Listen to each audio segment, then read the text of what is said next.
अब वो लगा चिल्लाने, बचाओ। अब गांव के लोग जैसे तैसे आए, भैंस को रस्सा वस्सा डाल के रोका, पकड़ा और उसको निकाला। तो वो बाहर से छिलविल गया था, थोड़ा बहुत चोट लग गई। अब सिर निकाला जैसे तैसे। अब गांव के लोगों ने एक ही सवाल किया, भाई साहब ये बताओ क्या सवाल बनता है, ये बताओ आपका सिर भैंस के अंदर, ये सींग के अंदर गया कैसे, कैसे गया आप बताओ। अब वो आदमी बैठा बैठा उलझने का सोच रहा था कि सुलझने का। ऐसे ही आप लोग बैठे बैठे सोचते रहते, किससे उलझूं, किससे उलझूं, किससे अपनी टंगड़ी फंसाऊं, है ना। कोई बात ना हो तो सास से ही उलझ लो, कोई बात ना हो तो बहू से ही उलझ लो। मेरी बहू सुनती नहीं, मेरी सास सुनती नहीं, तो नहीं सुनती तो इलाज कराओ कान का, सुनने लगेगी, मशीन लगवाओ। आप लोग बस उलझना चाहते हैं। जरा कुछ हुआ नहीं, ए अंधा है क्या, देख के चलता नहीं, अरे धोखे से लग गया, सॉरी बोल रहा। हर बात पे उलझना नहीं चाहिए। गांव में कहते ना राई का पहाड़, राई का, राई समझते हो क्या होती है राई, बताओ राई किसे कहते हैं, आप बताओ राई किसे कहते हैं। ओ मैया बहन बोलो, राई किसे कहते हैं? किसको? हाँ, सरसों के दाने को राई कहते हैं। सरसों का दाना होता है, कितना बड़ा होता है। ये मानवः पाप कृतस्तु सर्वदा सदा दुराचार रता विमार्गे गाहा क्रोधाग्नि दग्धः कुटिलाश्च कामिनः सप्ताह यज्ञेन कलौ पुनन्ति ते। बोलो हाँ, कितना भी बड़ा पापी हो, वह पापी किससे मुक्त होगा? बोलो, कोई हुआ।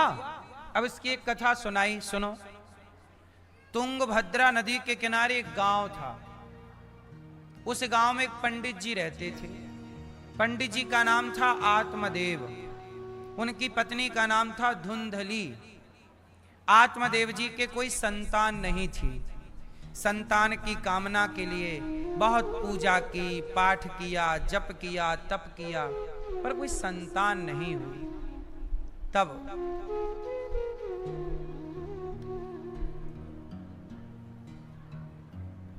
लोगों ने ताने मारने स्टार्ट कर दिए, देख तेरे बेटा नहीं है, तेरा बेटा नहीं है, तेरा बेटा नहीं है। आत्मदेव जी को बड़ा बुरा लगा कि सब मुझे ताने मारते हैं। एक दिन जंगल चले गए, बोले मैं आत्महत्या कर लूंगा। आत्मदेव जी आत्महत्या करने चले, एक बड़ी चट्टान पर खड़े हो गए, ऊंचाई पर। वो कूदना चाहते थे कि मर जाऊंगा तो लोग ताने नहीं मारेंगे। तभी एक संत जी ने देखा कि कोई आत्महत्या करना चाहता है, तो एक संत जी अकस्मात प्रकट हो गए। क्योंकि आत्मदेव जी ने भक्ति की, तो भक्ति कभी मिथ्या तो होगी नहीं, उसका फल तो मिलेगा। तो भक्ति के प्रभाव से एक संत जी ने रोका, अरे रुको रुको रुको, क्या हुआ? हे ब्राह्मण देव, ये क्या कर रहे हो आप? मैं देख रहा हूं तुम आत्महत्या करने का प्रयास कर रहे हो।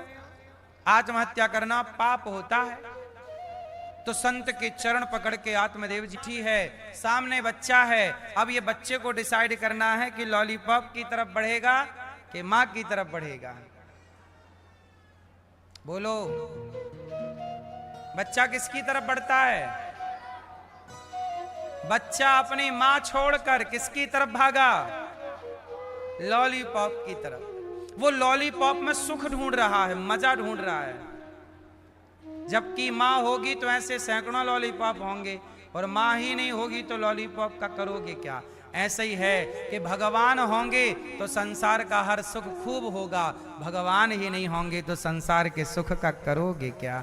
इसलिए संसार अपनी ओर खींचता है। संसार में सुख क्यों है? ताकि आप उलझे रहें।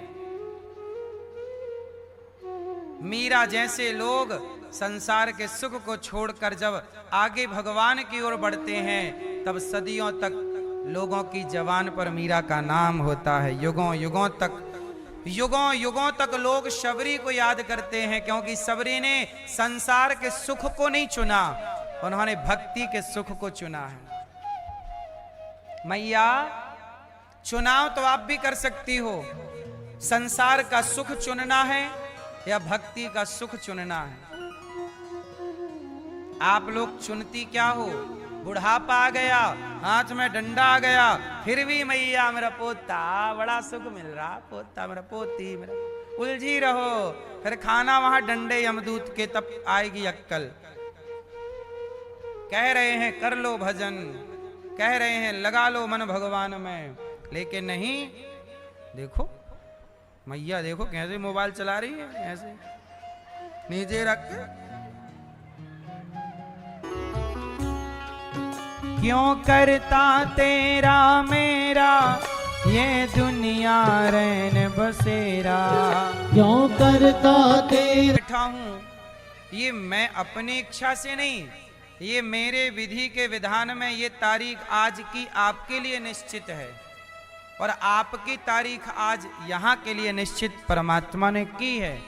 ये विधि का विधान आप अपने से आए नहीं, वो विधि ने आपको तय करके यहां बुलाया। आपको क्या लगता है आप आ गए? नहीं, आप आते नहीं हैं, हम चलते नहीं हैं, भगवान हमें उसी ओर चलवाते हैं जिस ओर उन्हें चलवाना है। कहते हैं ना, दाने दाने में लिखा है तारीख को आना है।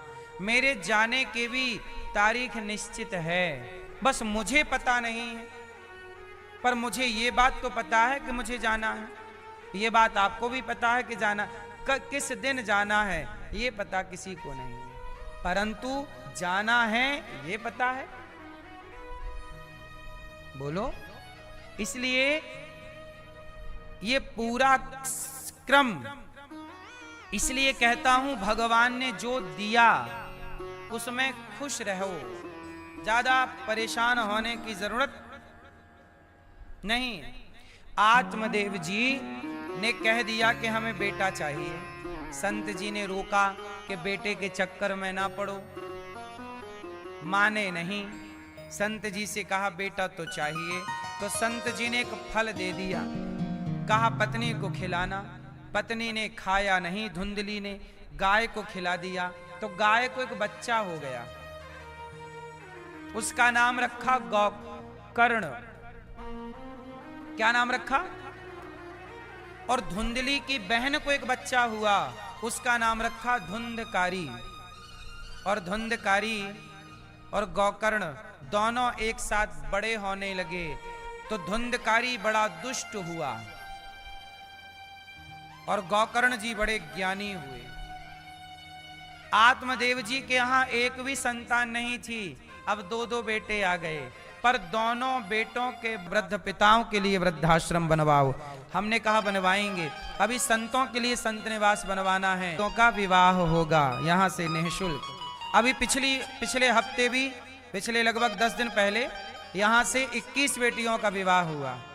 उन बेटियों को पलंग दिया गया, पलंग, अलमारी, ड्रेसिंग हुआ, सनकादियों के मध्य भगवान प्रकट हुए, सब भगवत धाम गए।